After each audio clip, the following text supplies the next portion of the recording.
পুলিশদের সুযোগ সুবিধা নিয়ে এবার সংসদে আলোচনা করলেন হাসনাত আব্দুল্লাহ। দেখুন এই ভিডিওতে। যেমন পুলিশকে যখন তদন্ত করতে পাঠানো হয়, ওই তদন্তের খরচ কিন্তু থানা থেকে দেওয়া হয় না, আর যেটা দেওয়া হয় সেটা কিন্তু অপ্রতুল। আমরা যখন পুলিশকে একটা কাজ করতে দিচ্ছি কিন্তু বাজেট দিচ্ছি না, পুলিশে একটা কালচার প্রচলিত রয়েছে, সেটা হচ্ছে ম্যানেজ করে নাও। এই ম্যানেজ করতে গিয়ে দেখা যায় পুলিশ দুর্নীতির বিভিন্ন কাজে তারা কনভেনশনালি জড়িয়ে পড়ে। যেমন কিছুদিন আগে আমাদের 26শে মার্চের প্রোগ্রাম হয়েছে, এবং সেটা হচ্ছে সবাই জানে এই 26শে মার্চের প্রোগ্রামে যে বাজেট দেওয়া হয়েছে প্রশাসনকে, সেই বাজেট এবং প্রোগ্রাম করতে গিয়ে যে খরচ হয়েছে সেটার মধ্যে কিন্তু আনুপাতিক অনেক ধরনের ব্যবধান রয়েছে। তখন যে কাজটা করতে হয়, পুলিশ ব্যবসায়ী থেকে তারপর হচ্ছে তার এলাকার বিভিন্ন প্রতিষ্ঠিত মানুষ থেকে কিন্তু অর্থ উঠাতে হয়।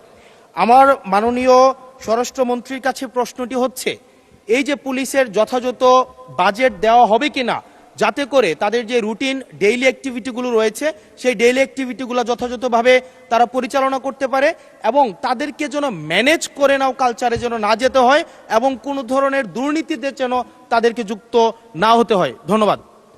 আর আরেকটা বিষয়, যদি সম্বোধন করার ক্ষেত্রে যদি ভুল হয়ে থাকে সেটা আমি অ্যাকনোলেজ করছি, কারণ আমার এই সংসদে আমি আসছি, আমার 27.5 বছর বয়স।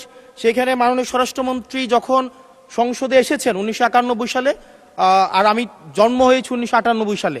তো সেই জায়গাতে যদি কনভেনশনাল যে ভুল আছে আমরা সেগুলো সংশোধন করতেও রাজি। আমাদের যখনই আমাদেরকে নোটিশ করবেন আমরা সেটাকে সংশোধন করে নেব। ধন্যবাদ। ধন্যবাদ মাননীয়